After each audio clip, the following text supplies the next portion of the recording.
When Laura Bianchi, a 26-year-old single mother, crossed the threshold of the most sumptuous jewelry boutique in Turin, with her 3-month-old newborn in her arms and a worn jacket, all those present observed her with disdain. "I wish to sell this jewel," she uttered with an uncertain voice to the owner Davide Ferretti, extracting the only inheritance from her grandmother. "I need money for the baby's formula." The jewel had a value of 50,000 euros, but Laura was unaware of it. What happened next shocked not only Laura, but also every individual present in the establishment, because sometimes, behind an act of desperation, lies the fate that will forever change two existences. And because the jewel that Laura was about to sell concealed a mystery that would shake the foundations of one of the wealthiest families in Italy. Turin, via Roma, Laura Bianchi, 26 years old, proceeded anxiously along the most expensive sidewalk of the metropolis, pressing against her chest her 3-month-old newborn, Marco. The gray jacket she wore was worn, her sports shoes dirty, her dark hair gathered in a disheveled ponytail betrayed days of fatigue and apprehension. Little Marco was crying weakly, a faint lament that tore at Laura's soul. She had no more formula for 2 days, and the newborn was drinking only sweetened water. Her bank balance was at 0. Her last salary as a barista hadn't even been enough for the rent of the studio apartment on the outskirts. "Calm down, my treasure," Laura murmured to the newborn, kissing his forehead. "Mama will find a way out." She stopped in front of the window of the Ferretti & Sons jewelry store, one of the most refined emporiums in Turin. Behind the reinforced glass sparkled diamond necklaces that cost more than what Laura would earn in an entire existence. Laura extracted from her pocket a small golden ring with a tiny ruby in the center. It was the only memory she preserved of her grandmother Rosa, who had died when she was only 16 years old. The jewel had always appeared graceful to her, but nothing exceptional. She was unaware that the ruby was genuine, and that the jewel dated back to the 20s with a value that could have changed her existence. "Forgive me, grandmother, little Marco," she murmured, observing the jewel through tears. "But you must be nourished." She pushed the door of the jewelry store and entered. The contrast was immediate and brutal. The interior was a temple of opulence: light marble, subdued lighting, climate-controlled display cases. The few customers present, refined ladies with designer handbags and men in tailored suits, turned to observe that young mother so out of place. Davide Ferretti, 35 years old, owner of the jewelry store inherited from his father, was showing a pearl necklace to a customer when he noticed Laura. His first instinct was to call security. That girl looked like a vagrant who had gotten lost, but then he saw how she held the newborn, with a tenderness that couldn't be simulated. "May I assist you?" Davide asked, approaching cautiously. Laura blushed, perceiving the judgmental looks of the other customers. Excuse me, I would like to sell this jewel." She extracted the jewel with a trembling hand. Davide took it to examine it, expecting a piece of costume jewelry. But when he observed it in the light, his eyes widened. The ruby was genuine. The setting was platinum, not gold as it appeared, and the symbol engraved inside. Davide felt his heart accelerate. That symbol belonged to the prestigious Bellini jewelry store, closed in the 40s. The jewels of that collection were legendary. "Madam," Davide uttered, trying to keep his voice stable, "can you tell me where this jewel comes from?" "It belonged to my grandmother. It's all I possess, but my son needs nourishment, and I no longer have money." Laura's voice broke. Little Marco began crying again, and Laura started rocking him desperately. Davide observed the jewel, then Laura, then the newborn. A decision was forming in his mind, a decision that would change everything. Davide approached his desk and took a professional loupe. While he examined the jewel more carefully, Laura looked around nervously, feeling increasingly uncomfortable. How much could it be worth?" Laura asked with a faint voice. Davide raised his eyes. The jewel was worth at least 50,000 euros, perhaps more. It was a collector's piece, probably belonging to some noble Italian family. But observing Laura, that young mother who couldn't even buy nourishment for her newborn, he understood that she had no idea of the treasure she possessed. "Madam, forgive me, but may I ask your name?" Davide uttered. Laura Bianchi." "Pleasure. I am Davide Ferretti, Laura. This jewel is not a simple ornament. It has a significant history." Laura observed him confused, holding Marco tighter. "I don't understand. It's just grandmother's jewel." "Can you tell me something about your grandmother?" Laura hesitated.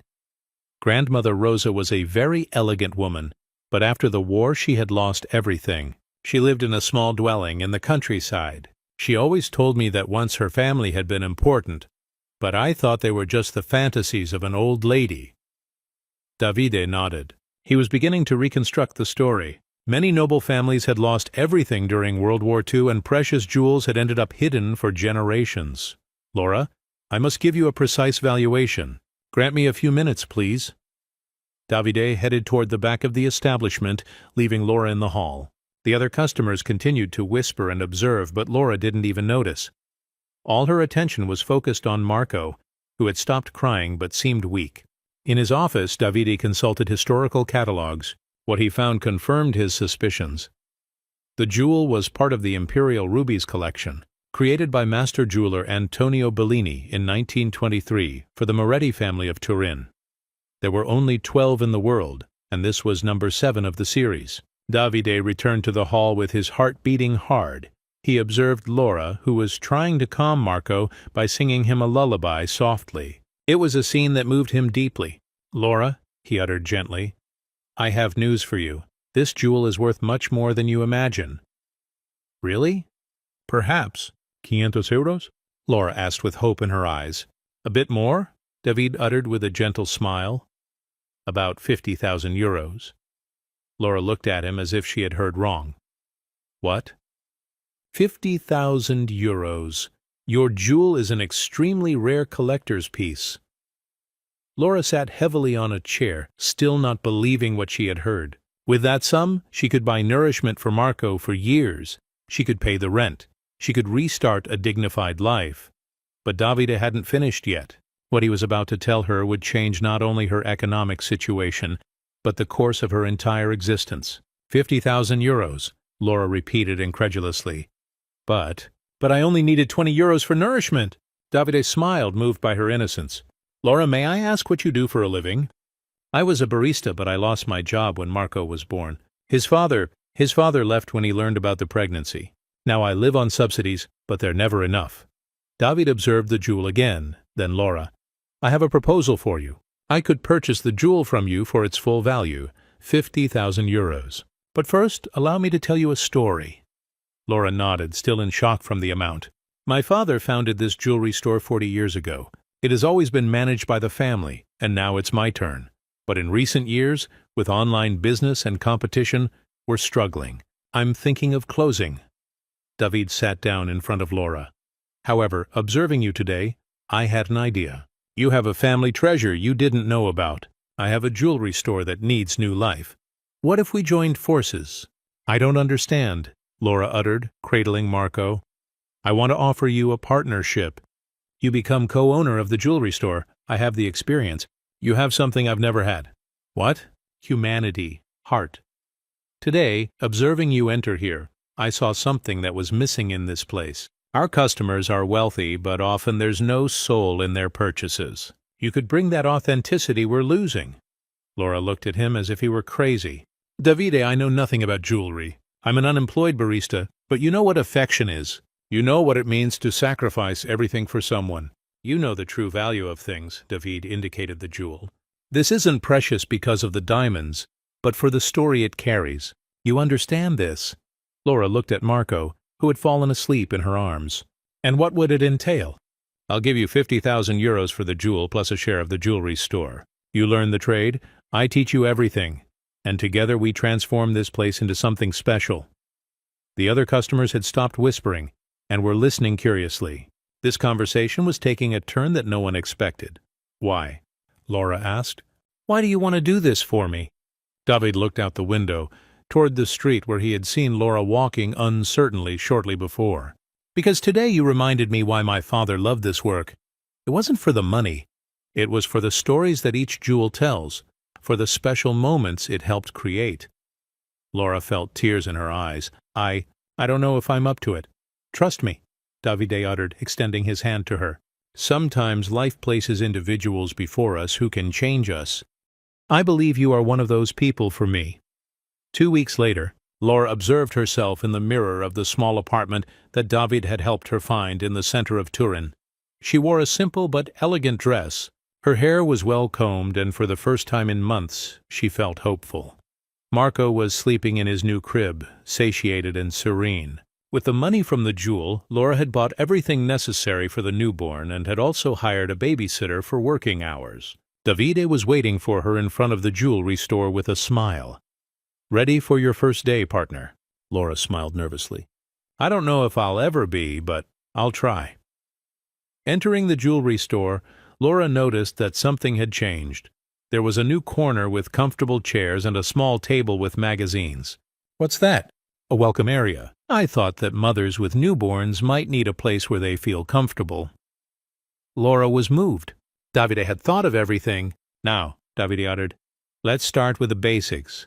Every jewel has a story. Our job isn't just to sell, but to assist people in finding the right piece for their story." The first customer of the day was an elderly lady looking for a gift for her granddaughter. "Laura," Davide uttered, "why don't you try?" Laura approached the lady timidly. "Good morning. May I ask what type of girl your granddaughter is?" "Yep. She's a medical student, very determined, but also romantic." Laura thought. Then perhaps something that represents both strength and delicacy. She took a simple but elegant necklace. "This has a sturdy chain, but the pendant is a flower, resistance and beauty together." The lady smiled. "Perfect! It's exactly what I was looking for." After the customer left, Davide looked at Laura impressed. "How did you choose so quickly?" "I thought about what I would have wanted for myself at her age. A gift that told me I can be strong and feminine at the same time." Davide understood he had made the right choice. In the afternoon, a young couple arrived looking for wedding rings. Laura listened to their love story and assisted them in choosing jewels that reflected their personality. When they left, they were radiant. "Laura," David uttered that evening, "today you sold more in one day than I used to sell in a week." "Really? People trust you. They see that you truly understand what they're experiencing." Laura observed the jewelry store that was already beginning to feel like home. "David, thank you." "For everything." "No, thank you. You've brought life to this place." But Laura didn't know that her story was about to take an even more incredible turn, because her grandmother's jewel concealed a mystery that was about to emerge. 1 month later, the Ferretti and Bianchi jewelry store, the name had been changed to reflect the new partnership, was thriving. Laura had revealed a natural talent for understanding customers and their needs, while Davide handled the technical aspects and expertise on jewels. One morning, while Laura was arranging the window display, an elderly man entered wearing elegant clothes and carrying a walking stick. He was about 80 years old, with white hair and eyes that seemed to have seen much. "Good morning," the man uttered with a distinguished voice. "I am Count Pietro Moretti. I heard that you recently acquired a jewel from the Bellini collection." Laura and Davide exchanged a glance. "Yes," Davide uttered. "May I ask how you know?" "Because that ruby was part of a set of jewels that belonged to my family. I'm here to repurchase them." Laura felt a chill down her spine. "Forgive me, what do you mean by belong to your family?" The Count observed her carefully. "That ruby, along with a necklace and earrings, was given to my sister Rosa as a wedding dowry in 1943. During the war, Rosa fled with her family to escape the Nazis. We never saw them again." Laura turned pale. Rosa Moretti?" "Yes, my sister was called Rosa Moretti." "Why?" Laura sat down heavily. "Because Rosa Moretti was my grandmother." The silence that followed was deafening. The Count looked at Laura with wide eyes, as if seeing a ghost. You're Rosa's granddaughter?" "Yes, Grandmother Rosa Bianchi. She always said her original surname was different, but she never told me which one." The Count approached Laura with tears in his eyes. "My child, I've searched for my sister for 80 years, and you're my great-niece." Laura felt her legs give way. Davide supported her while she tried to process the information. "This means that," Laura began, "that you are the legitimate heir to the Moretti patrimony," the Count uttered, "including the lands in Piedmont, the palace in Milan, and a significant share in Moretti Industries." Laura looked at David, then the Count. But I'm just a barista." "You're a Moretti," the Count uttered with pride. "And now that I've found you, I want you to take the place that belongs to you in the family." Davide took Laura's hand. "Laura, this changes everything." But Laura looked at the jewelry store, the work she had built, the life she had begun to create. "No," she uttered with a firm voice, "this doesn't change who I am." Count Pietro remained in the jewelry store for hours, narrating to Laura the story of the Moretti family and her grandmother Rosa. During the war, Rosa had married a young soldier named Giovanni Bianchi, had changed her identity to escape persecution, and had lived hidden in the countryside for the rest of her life. "Your grandmother was brave," the Count uttered. "She gave up everything to protect her family, and now you've inherited that courage." Laura held Marco in her arms as she listened. "Uncle Pietro," she uttered, surprising herself using that term, "I appreciate everything you're offering me, but I have a life here now. Child, we're talking about millions of euros, a position in society. You could have everything you desire." Laura looked at Davide, who was listening in silence. "Davide, what do you think?" "I think the decision is yours, but know that whatever you choose, I will support you." Laura stood up and walked toward the window, looking out onto Via Roma. "Uncle Pietro, 2 months ago I was a desperate mother who couldn't buy nourishment for her son. Today I have a job I love, a partner who respects me, and I'm building something of my own." She turned toward the Count. "I accept my inheritance, but only on one condition." "Which one?" "That we use part of that fortune to create something useful. I want to open a fund to assist single mothers in difficulty, and I want Davide to be my partner in everything I do." The Count smiled. "Rosa would be proud of you. You have her generous heart." Davide approached Laura. "Are you sure? You're giving up a completely different life." "No," Laura uttered, taking his hand. "I'm choosing the life I want to live with the people I want beside me." 1 year later, the Rosa Moretti Foundation had assisted hundreds of families in difficulty. The jewelry store had become the reference point not only for luxury jewels, but also for its ethical business philosophy. Laura and David had married in a simple but elegant ceremony, and Marco had found in David a loving father. "Why, you know," Laura uttered one evening as they were closing the establishment, "when I entered here that day I thought I was just selling a jewel." "And instead?" David asked, smiling. "Instead I found a family, a future, and myself." Davide kissed her gently. "And I found the person who transformed my life from a business into a mission."